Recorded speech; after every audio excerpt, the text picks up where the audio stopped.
Hello दोस्तों, आज से हम एक नई सीरीज लाने जा रहे हैं जिसमें अलग अलग विषय से कुल 15 क्वेश्चन होंगे, जो कि आने वाले सभी प्रतियोगी परीक्षाओं के लिए, जैसे एसएससी जीडी हुआ, एमटीएस हुआ, ग्रुप डी हुआ और एनटीपीसी सीबीटी 2 के लिए ये अति महत्वपूर्ण क्वेश्चन होंगे। तो चलिए आज का हम क्वेश्चन का शुरुआत करते हैं। तो आपके स्क्रीन पर पहला क्वेश्चन है कि हड़प्पा सभ्यता की खोज किसने की थी। तो आंसर इसका हो गया बी, हड़प्पा सभ्यता की खोज दयाराम साहनी ने 1921 ईस्वी में खोजा था, जो कि रावी नदी के तट पर स्थित है।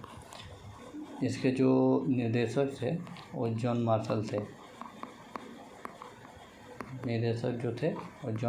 थे। ये अभी के पंजाब प्रांत पाकिस्तान में पड़ता है। तो ये सब आपको ध्यान में रखना है, ये आपके परीक्षा के लिए अति महत्वपूर्ण क्वेश्चन हो सकते हैं। चलिए दूसरा क्वेश्चन देखते हैं। वह शासक जिसने एक सच्चे जैन मुनि की तरह उपवास के द्वारा शरीर त्याग दिया कौन था। तो इसका आंसर सी हो जाएगा। तो चंद्रगुप्त मौर्य के बारे में आप लोग जानते हैं। ये नंद वंश के धनानंद को पराजित करने के बाद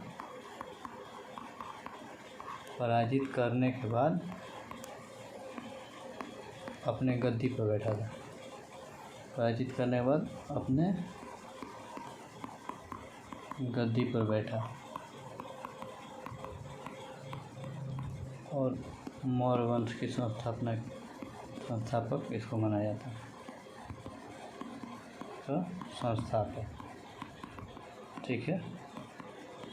इसके जो गुरु थे वो कौटिल्य थे। इन्हीं को चाणक्य भी बोला जाता है।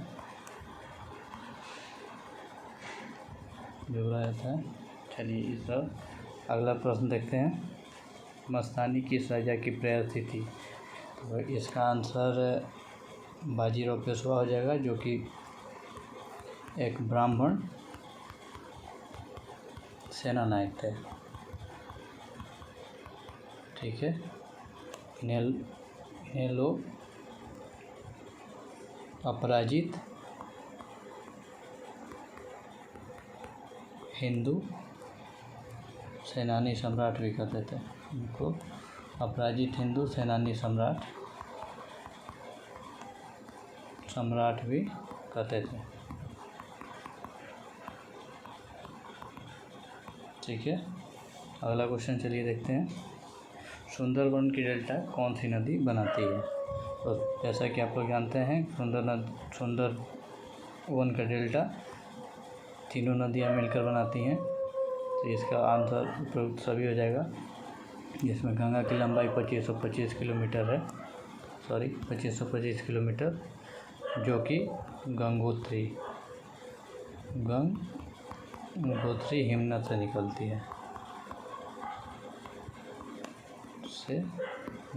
है, ठीक है। चलिए अगला प्रश्न देखते हैं हम लोग। भारत में रेल मार्ग का सबसे बड़ा जाल किस राज्य में पाया जाता है। तो इसका आंसर आप लोग बताइए।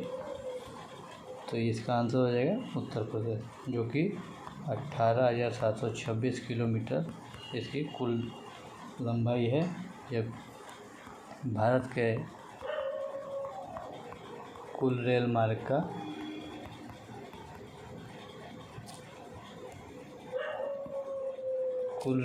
का करीब 13.6% हिस्सा कवर करता है, ठीक है।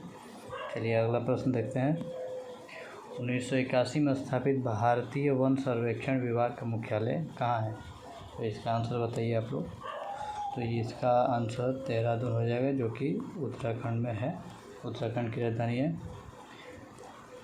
यह पर्यावरण एवं जलवायु परिवर्तन मंत्रालय के अंदर आता है। अंदर आता है, ठीक है। इसके जो निदेशक हैं वो अनूप सिंह है, अनूप सिंह है। और इसकी स्थापना 1981 में हुई थी। इसको भी आप लोग ध्यान में रखेंगे। चलिए अगला क्वेश्चन देखते हैं। किस अनुच्छेद के अंतर्गत राष्ट्रपति का निर्वाचन होता है?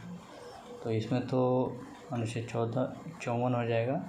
इसमें राष्ट्रपति का निर्वाचन के बारे में दिया हुआ है, राष्ट्रपति का, ठीक है। अनुच्छेद 57 में राष्ट्रपति का दोबारा निर्वाचन है, तो इसको भी आप लोग ध्यान में रखिए, दोबारा निर्वाचन, ठीक है। और ये 72, तो इसमें राष्ट्रपति का क्षमादान है, राष्ट्रपति का क्षमादान, शक्ति है, ठीक है। चलिए तो इसका आंसर तो ये हो गया 54।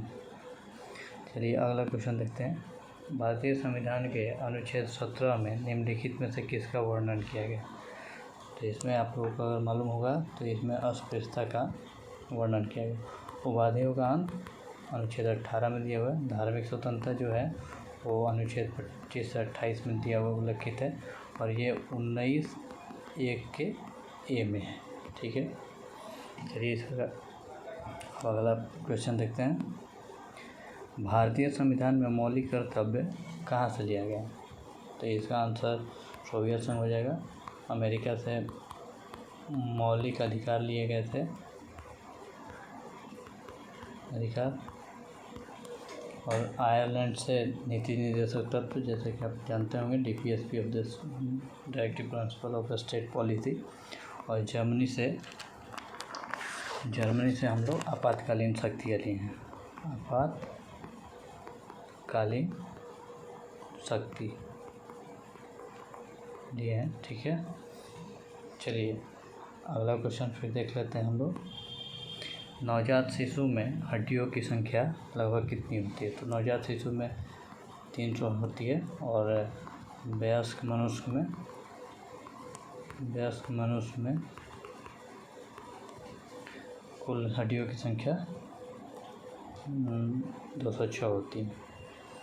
हड्डियाँ Ca3PO4 इसका कैल्शियम फॉस्फेट से बना हुआ होता है, और इसमें कठोरता जो है वो कैल्शियम कार्बोनेट के चलते होता है, कैल्शियम कार्बोनेट की वजह से होता है, ठीक है। चलिए अगला प्रश्न देखते हैं। एक स्वस्थ मनुष्य का रक्तचाप कितना होता है? तो ये तो सभी को मालूम होगा। एक स्वस्थ मनुष्य का रक्तचाप 120/80, थोड़ा मिसप्रिंट है, इसको सुधारेंगे ना होता है। इसमें ऊपर वाले को सिस्टोलिक कहते हैं, और नीचे वाले को डायस्टोलिक बोला जाता है, ठीक है। इसका मापन यंत्र को हम लोग स्फैग्नोमैनोमीटर